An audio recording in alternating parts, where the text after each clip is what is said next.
Dada, cho'chak anglayma. Mon cho'chak aytibba. Bo'ladi bolam, bo'ladi.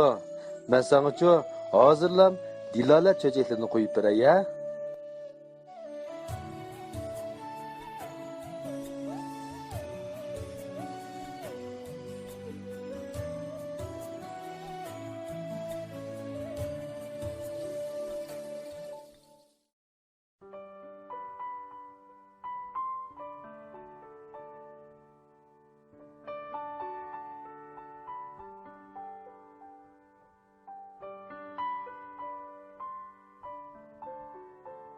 Dilola Endidar salondagi barliq o'maq do'stlar, kashlikinglar xayrli bo'lsin. Bugun o'maqlarimning qiliqi men aytib harmaydigan, sizlar anglab qanmaydigan, yana shu Uyg'ur xalq cho'chaklarimizda bo'lsin-a.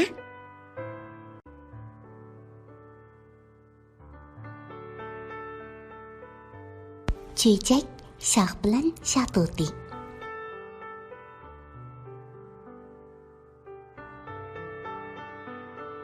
O'tgan zamonlarning birida Naman ismli bir podshoh o'tgan ekan. U podshohning xizmatida 5 vazir, nurg'un lavlashkar, 100 dan ortiq qovul sarkarda ham podshoh o'rdisi ichida xavf-xatar, baxt saodatdan bishorat berib turadigan, podshoh har qanday narsadan aziz ko'radigan dono bir Shototi bor ekan. Shunga shoh saltanatlik taxtida xotirjam o'ltirdi ekan. Bir kuni Shototi shohning huzuriga kirib, shohdan munolarni iltimos qildi. Hurmatli shoh, menga 40 kunlik ruxsat bersizlar. Men ota-onamdan, qon qarindoshlarimdan ayrilib, o'zlarining xizmatlarida bo'lg'ili 12 yil bo'ldi. Men ular bilan ko'rishib kelib olsam. Shoh sarosimga tushib, "Ey aziz Shototi, sana ruxsat bersam, sen kelmaysan. Shunga bormisan?"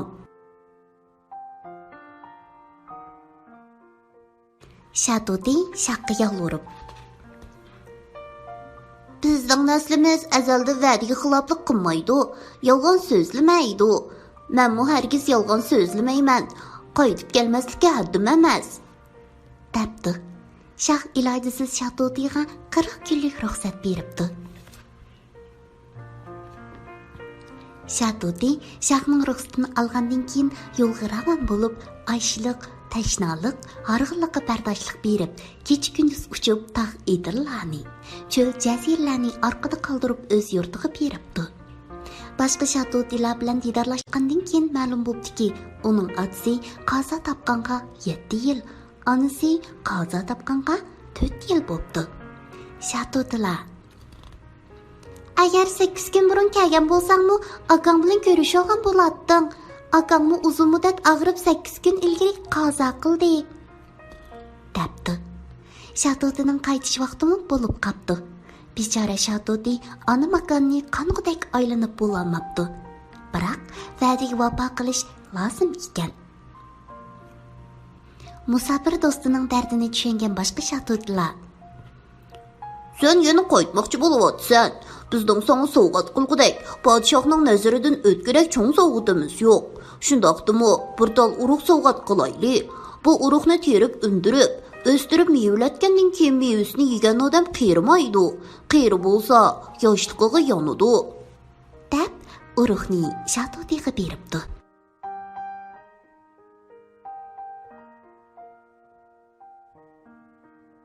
Shototi bu xislatlik urug'ni tishlab, birodarlar bilan xo'shlashib, Naman shohning dargohiga qarab uchibdi. U manzillarni orqada qoldirib, ming bir ranj mushaqqatlarga chidab, oxir shoh bilan ko'rishibdi. Shoh dono Shototining qaytib kelganligiga xushal bo'lib, o'rtada 10 kun bazmi ziyofat o'tkazibdi. Shototi shoh uchun elib kelgan xosiyatli meva urug'ini shohga taqdim qildi. Shoh: "Ey dono Shototi, bu urug'ning xosiyati nima?" deb so'ragan ekan. Shototi urug'ning xislatlarini so'zlab beribdi. Podshoh: "Men uzundan buyon uzun umr ko'rishni, yashirishni orzu qilib yuratdim. Murodim hosil bo'ladigan bo'pti," deb texmi xushal bo'pti. Namanshah o'zining o'nqil vazirini chaqirib, bu urug'ni munbat yerga tikib, sug'urib o'stiring. Mevasi pishqanda oldimga akiling. Uningsiz oldimga kelmang, deb buyuribdi. Vazir farmon bo'yicha o'rnidan chiqib, tajribalik bog'vandan birini tepib, maslahat bilan yaxshi yerni tanlab, yiliqi urug'ni terib undiribdi. Ko'chat 5 yillik parvishdan keyin chechaklab meva beribdi. Lekin shu ko'chat tikilgan joyning yanidagi ko'ni tamliqda bir yilon yashaydi ekan. Yilon vazirning gap so'zidan bu ko'chatning mevasining odamni yashartirganligini bilib olgan ekan. Shunga u yilon kamardan beshini chiqarib, daraxtning mevasining pishishini kutib turibdi. Vazirmu taqasoliq bilan mevaning pishishini kutibdi. Oxiri meva pishishga boshlabdi. Payt kutayotgan yilqi yilon har kuni kechasi o'zidan so'ylab chiqib, daraxtga yomishib, qaysi meva pishgan bo'lsa, shu mevaga zaharli nashtirni sanjib, meva sharnisini sho'rib olibdi. Buni vazir sezmabdi. Bir kuni vazir pishgan mevalarni olto'laganga elib, podshohning oldiga akiribdi. Podshoh: bu xislatlik mevani oldi bilan dadamning tomog'ini etadigan oshpaz ustamga beray. Uningdan keyin men yey, deb darhol oshpazni chaqiribdi. Podshoh oshpazga: o'zlari necha yildan beri xizmatimni bo'lib qirib qoldilar. Bu meva dona shatotining alohida sovg'ati. Bu mevani kim yesa yoshiradi.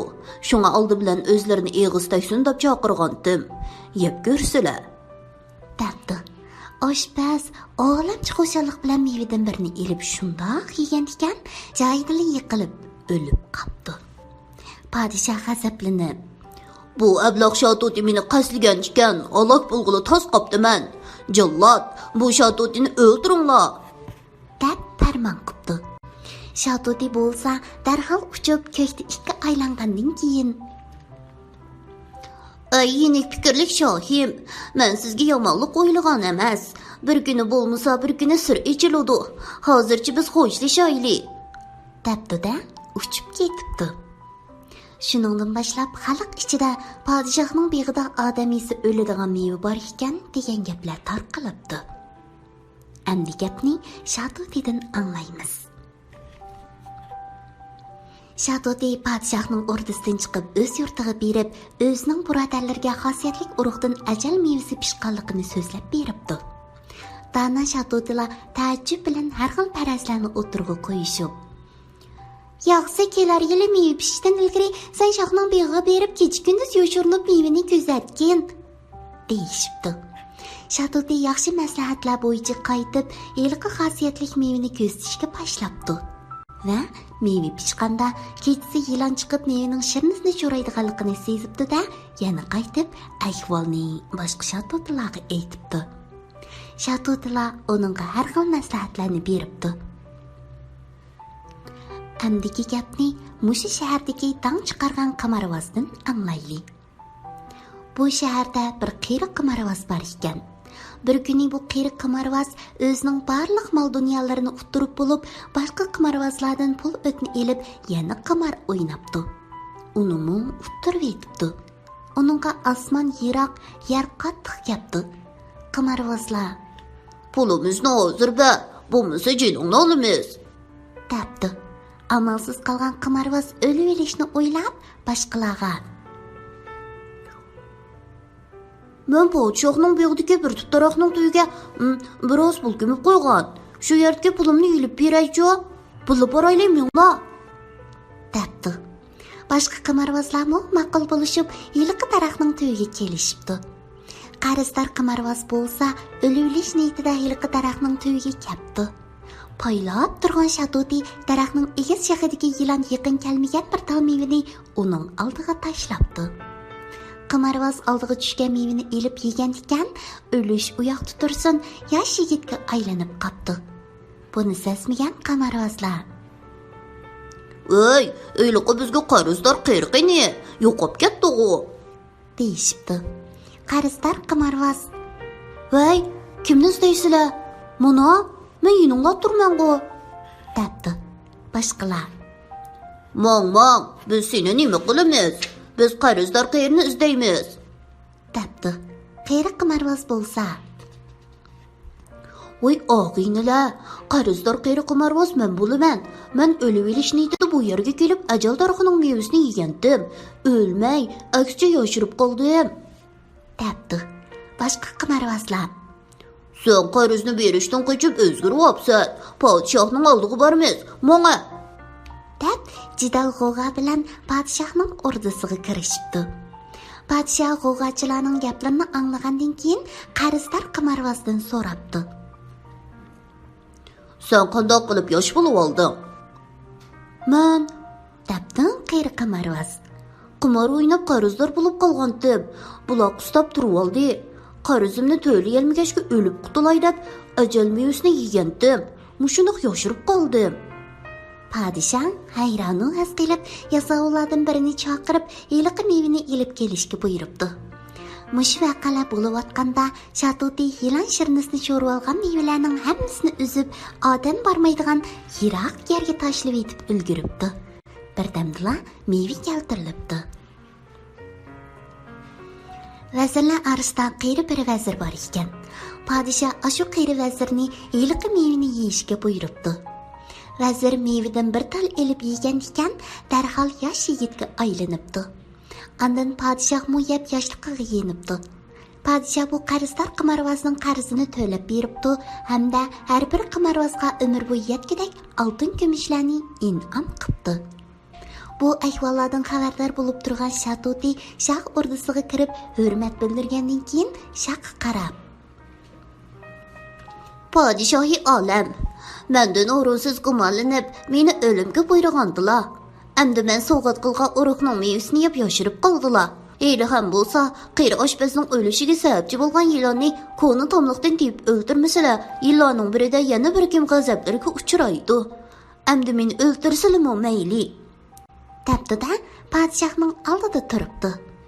Shoh Shatutidan abu so'rabdi va o'rnida qilib dono maslahatlarni berishni o'tinibdi. Ammo Shatuti qanot qaqqanicha uchib ketibdi.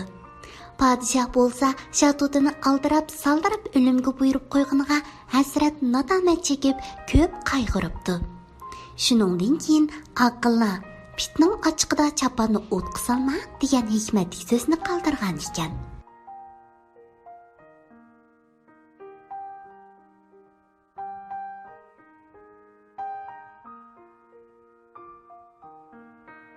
Qo'zlarim, gumon iymonni qochiribdi degan gap bak to'g'ri aytilgan-a? Biz podshohning haq-naqni ayirmaydigan qiziqqan aldirang'u mijozdan ibrat olaylik jumo. Esinglarda bo'lsin, ishonch hammadan muhim.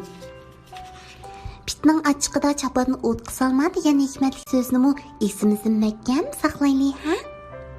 Kech bo'lib ketibdi do'stlar. Amis bugun baldur uxlanglar bo'lamdi. Atimish vaqtda Dillarlar intidar salonida ko'rishaylik. Tatli tushlar sizlarga ma'ruf bo'lsin.